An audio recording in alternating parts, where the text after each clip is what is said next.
All right. Welcome, everybody. We're going to have a fireside chat with Dr. Valmadge Towner from Coahoma Community College in Clarksdale, Mississippi, one of the only, if not the only, historically Black community college in the nation. Correct me if I'm wrong, Dr. Towner. And we're going to ask him some questions about education and what it means to the Black community and the role that the HBCUs play in that community. So I'm going to go ahead and get the first question going, Dr. Towner.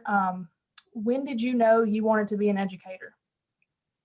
Well, great question. And first of all, let me say good afternoon in real time from Clarksdale, Mississippi. We are thawing out after about 8 or 9 days of what we call frigid weather, in which it did not get above freezing. So we were out all of last week. And so let me also say too, so grateful to chat with what we call Coach Smith. I thought you were getting off early. Are you able to hear me? Yes, sir. And we certainly appreciate what you're doing. We still are mourning over your departure from Coahoma. You are a great force of good. And I can only imagine the good that you're doing where you are currently. So they are so fortunate to have you. You make things better wherever you go. So with that being said, I hope each of you on the call are doing well too, because I'm certain that you being up farther north, you have more snow and ice than we did. So we're thawing out today. I wish I could tell you I had an epiphany of some type. I became an educator in all honesty by default. And while in school, I did not want to become an educator. My parents were teachers, special ed teachers originally. So I did not want to do what they did. Not that it was below me, but so I had other aspirations while in undergrad. I wanted to become a pilot, but I did not want to go to the military, which is the most feasible way to go at that time from my area. And so my parents convinced me to go into mathematics education, get out and work a few years, and then I always could go pursue my dream of becoming a commercial airline pilot. Well, I took my first teaching job and said I would teach no longer than 3 years. That ended up becoming 8 years. And so that's kind of how my journey began by default. But I can say nearly 30 years later, it has not been a disappointment to me. And there you have it. Okay, next question. What was the journey like going from middle school principal to community college president? Oh, it was like, thank you. But I love being a middle school principal. I call it the House of Hormones. Imagine this, I had over 600 students, no assistant, grades 5 through 8. And you just think of middle school kids, they get on the bus in a frenzy, they get off the bus hollering in a frenzy, and all during the day they're hollering in a frenzy and moving in a frenzy. You almost just wish you could just medicate them down. But it was a sheer delight. I learned a lot as a middle school principal. I learned that I did not know a lot, obviously. And I learned that certainly being an autocratic person is not what you need to do in education. If you're going to be a leader, you got to have some followers. Where if there is some leadership, you got to have some followership. It doesn't matter if you got the office and the keys and the title, but you got to get people in the building in that case. So that transcended over to the college. And so it was a welcome experience to get back into higher ed after starting in higher ed. And by the way, I started in higher ed by default as well. I was assigned to be in a high school setting my first year. We had a guy that got promoted, a math teacher got promoted during my first month of school. So they moved me into a community college teaching position with no master's degree at the time. I only had 6 hours towards a master's degree. And so they were patient with me. It took me 3 years to get a master's degree, by the way, because there were no online and what have you. So anyway, it was great moving from middle school, not to decrescend or condescend being a middle school principal. I think it's a great job to have, very rewarding, because the kids really, truly, they magnetize toward they magnetize towards people that like them and really show love towards them. But then, being a community college president has also been rewarding and is rewarding as well. So Coahoma has a unique situation with Coahoma Agricultural High School on campus there. And you serve as the superintendent of that high school as well, right? Correct. So how does that, how do you balance that being a superintendent and a president of a community college? Yeah, probably not well. And one of the things, when you see somebody doing a job, you automatically, foolishly, or at least I did, you think that you can do a better job. So my predecessor, I said to myself, when I become president, I'm going to do a better job being superintendent.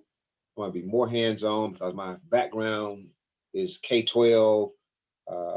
And so I'm just going to really be involved. And I found out, I must admit, I spent a shamefully small amount of time with K-12 issues or my high school issues. So therefore, again, you got to have people. And that's one thing I had to learn coming from middle school to college. You can't be everywhere at the same time. So you have to get good people and really convey to them what your aspirations are, hold them accountable, support them, reward them, and so forth, because they're going to take you where you need to go or not going to take you there. So it was a great challenge. I thought I could do a better job than my predecessor. She probably did a better job than me, actually, when I think back on it, because she's definitely smarter than me and what have you. But we're still struggling, trying to do the best that we can. By the way, for those that are on the call or those that may listen later, Mississippi has 15 community colleges. We are the smallest. We are the youngest. Our college started in 1949. All 15 community colleges started out of a high school. Our high school started in 1924. And so many years later, 1949, we became what's called a 13th grade or a community college or junior college at that time. So it's been a challenge to move from middle school to community college. All right. So that kind of leads into our next question. What has been your greatest challenge as president? Again, I'm older now than I have ever been. That's a profound statement. So I think I have a little bit more sense, as we say in the South. When you're younger or young, you think you can do everything, and you think you want to microwave it. So my greatest challenge has been to be patient. The old adage that Rome wasn't built in a day is very true. Anything worthwhile and a deep dive and redemptive, it takes time.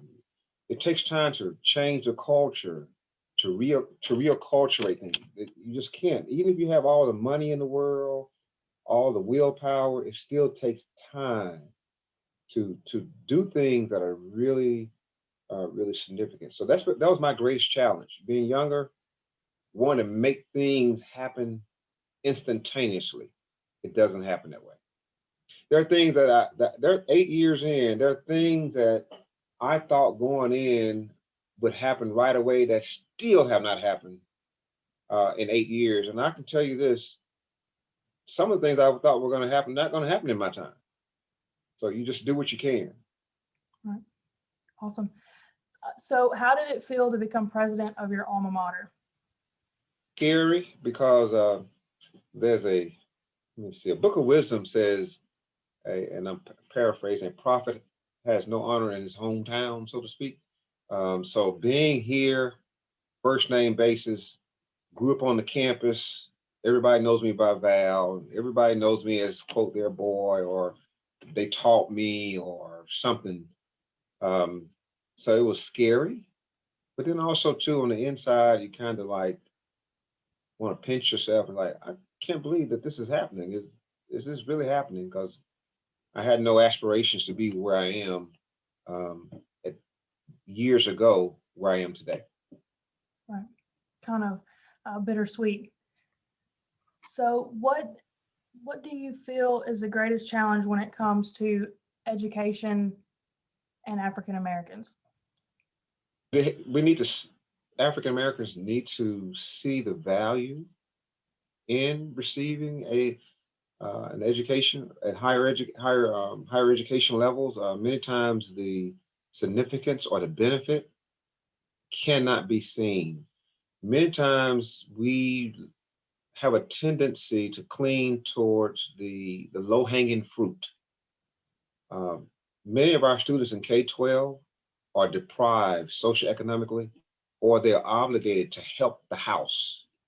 And so upon graduating from high school, they immediately need to make some money. And so they will maybe push off or delay or abandon their desires to go to higher ed, which I think is a long-term mistake. Definitely, education is definitely something that no one can take away, and having all of our young people believe that is important. The great thing is today, you don't have to do like I did 30 years ago. You had to either have to go to school at night, or you had to go on the weekends, or you had to go in the summer. With virtual like we're doing now, you can go to school while you work. And I will say this as well, we are a community college. We also have what's called career and technical education. We can push academics, but plumbing, electrical, many of those things that people make not espouse as being important, they're extremely important, particularly after a winter storm where pipes are bursting and things like that. So I'm just gonna kind of continue with that. What has Coahoma done as far as accessibility in the community and the district that you guys serve? Number one, we have to make it known. So we've gone into a branding identity campaign where we let it be known that, hey, straight out of high school, within 6 months, you can make 40K, at least 40K with retirement, Social Security, health insurance, a guaranteed paycheck.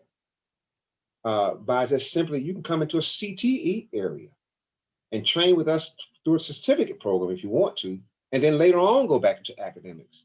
But we have to let it be known to our high school students that they can earn and make an honest, good living, one that they're not ashamed of, one that look across or behind over their shoulders because they're not going to do anything illegal.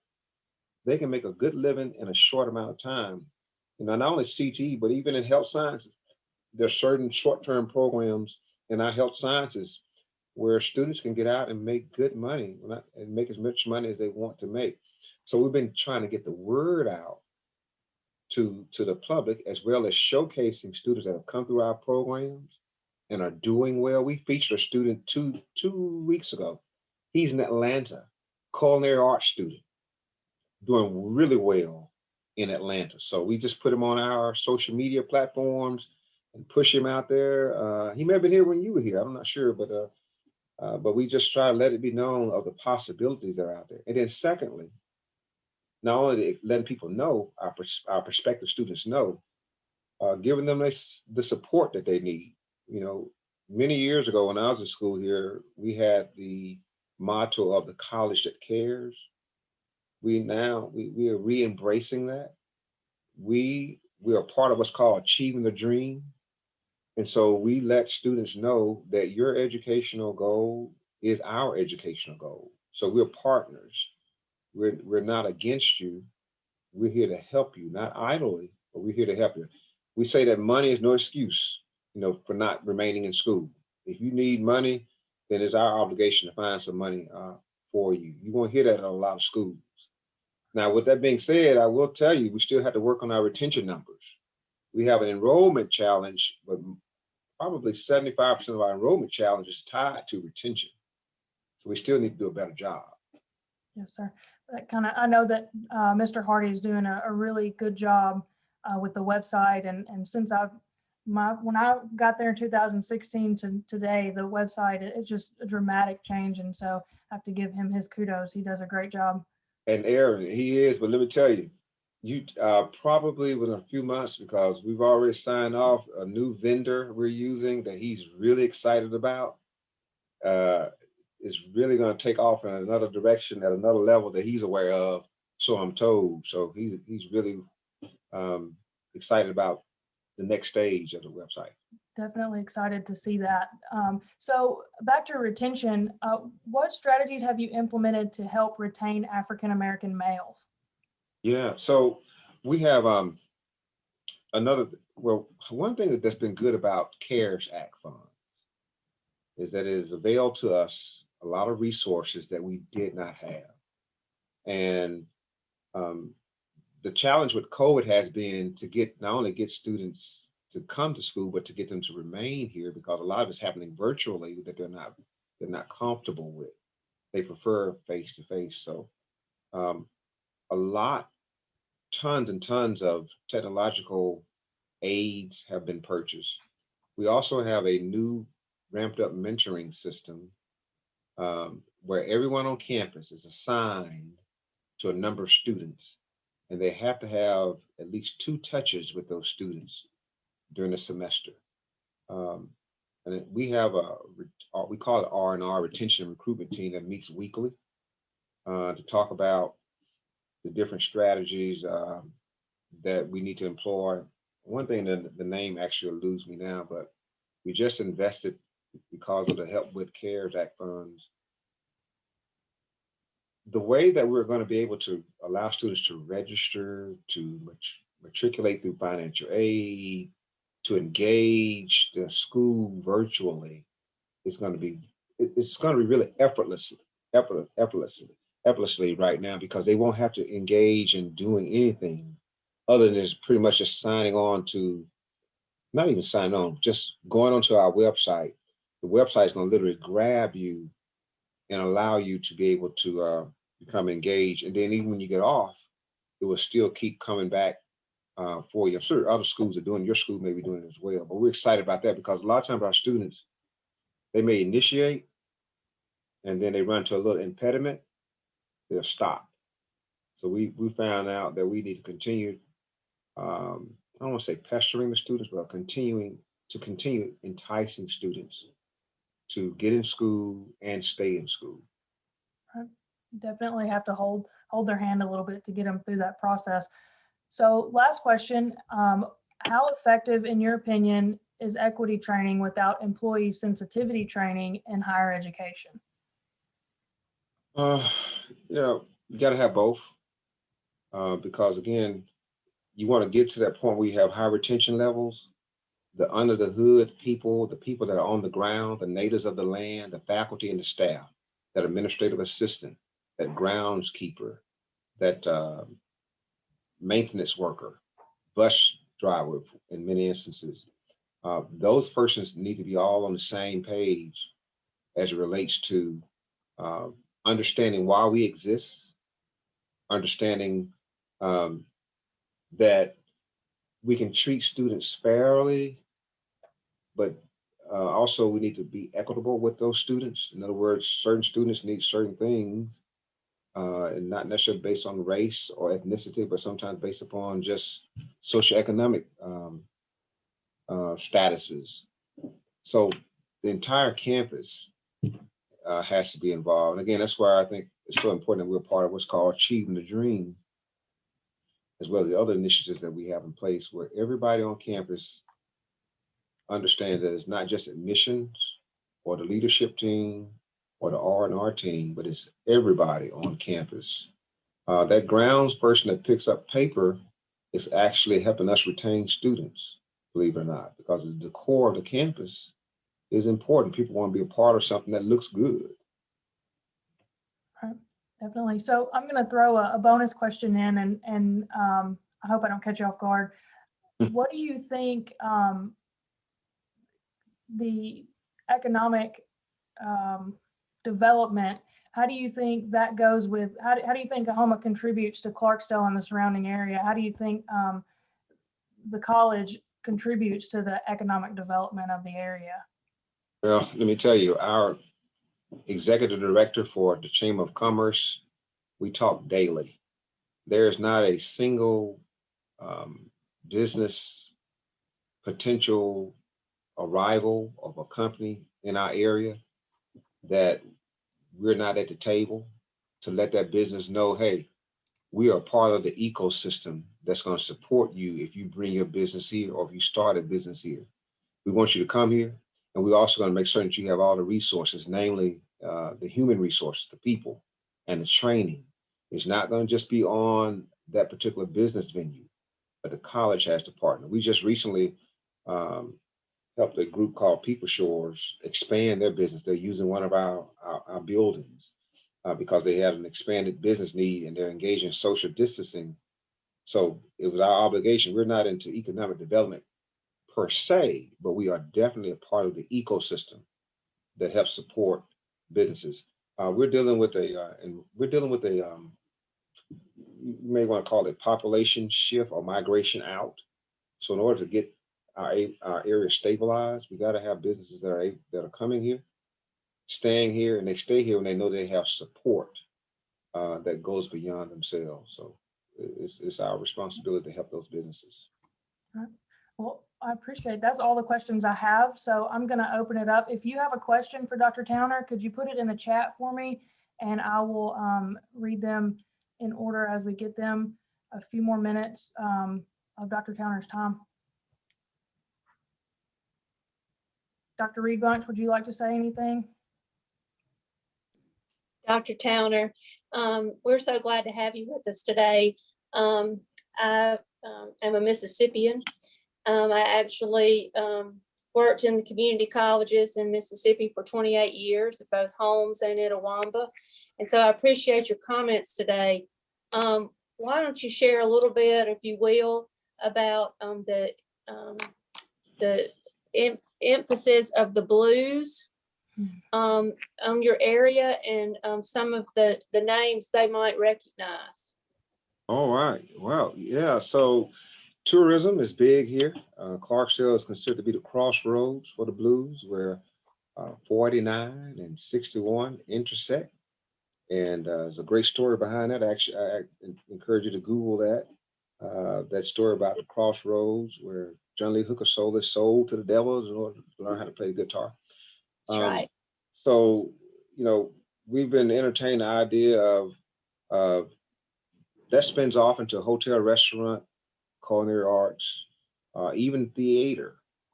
So there are majors here on campus that benefit from tourism, which is, again, very big. You're native Mississippian, so I am too. I must put in a little nepotism here. My uncle is Jimmy Duck Holmes.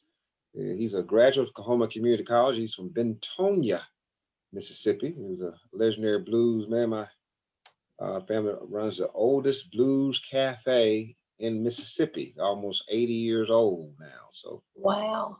I'm mixed with church on one side and blues on the other side. So I'm a very danceable, moving person. That's a pretty good mix. Yes, It is. very good mix. Yeah. So, Well, yeah. welcome, Holmes and Fulton and Itawamba, great friends. Both of those presidents, great schools. We're delighted to be in partnership with them on a lot of workforce issues. And those two presidents run a lot of our workforce initiatives with the state legislature. Yes, they do. So we have a question from Ms. Winter Lewis. She asked, since education wasn't your prerogative, what kept you motivated to continue the education career, and why did you choose mathematics? So I chose mathematics because, keeping in mind, when I was in high school and in college, I wanted to be a airline pilot, but I did not know anything about how to go about doing it other than going to the military. Now, Delta State, which is a university not too far from where we lived, had an aviation program, but it was really expensive. So my dad said, hey, again, kid, listen to your parents. He said, go into mathematics, because if you go into mathematics, you can do that, then it wouldn't be any problem mastering any type of content if you were able to master mathematics. And I wasn't a very good of a mathematics student, but I did it and was able to get out. So I ended up being in education, again, just to buy time. And so while you're in school, again, parents pressure me and say, hey, why don't you go and take some classes here or there? And so we end up, you know, taking a class here or there, and before you know it, you get a degree. Then before you know it, you get enticed to take another class. Kind of snowballs, you know, a little bit on as time passes on. Fortunate thing about students now, they don't have to wait those long. They don't have to wait as long. They can get a master's in 2 hours. I mean, All right, thank you. So Jason Greer asked, what do you think about some of the what do you think of some of the four-year institutions not accepting community college credits? Is this problem overblown? yeah, it's not a problem in Mississippi. We have an articulation with all of our IHL schools, our institution of higher learning. Coincidentally, 2 weeks ago, we had a private school, college, William Carey, who word got out that they were not accepting our A&P courses. It was like, whoa, that's major, you know, because, well, long story short, they issued a retraction. If you have a C or better, it will transfer. Your school is accredited, and all of our schools are in Mississippi. It will transfer. It just sometimes, you know, you can't take, you can't take watching cars pass by next and act, you know, as a class for pre-med or something like that. You know, you got to have classes that actually go in with the curriculum at that IHL school or four-year school. I think Dyersburg State has a articulation agreement with several schools here too in Tennessee as well. So definitely, if you run across that problem, Jason, get in touch with one of us and we'll get you in the right direction for sure. In fact, I will go ahead and say a lot of four-year schools have robust, very structured articulations with certain two-year schools. I mean, particularly with certain majors. All right. While we're waiting on another question, Miss Lorinda, would you like to say anything? Thank you, Erin, and thank you, Dr. Towner. I appreciate your being with us today and echo welcomes from everybody. And I'm fascinated by historically Black colleges and universities and appreciate the role that you play with educating and encouraging our African-American students, because it is a difficult one. They disproportionately are affected by low-income situations and underprepared locales. So I just want to praise y'all for the work that you're doing in that area. Well, thank you. Mutual affections and sentiments for you as well. Thank you. The struggle is real, because if you really, truth be told, one of the criticisms of HBCUs is that our retention and graduation rates are woefully low. And so, you know, we can't just say, well, you know, don't go to PWI because we're great with retention and graduation and completion rates, because, you know, we have a lot of work to do collectively as whether you're PWI or HBCU, you know, all schools. I think it's, who was that? Michael Crow at Arizona State, I believe, who says that we need to revamp the entire educational higher ed system because it's an old model based upon getting different results from old days. So I think we got a lot of room to improve, all of us. Any more questions?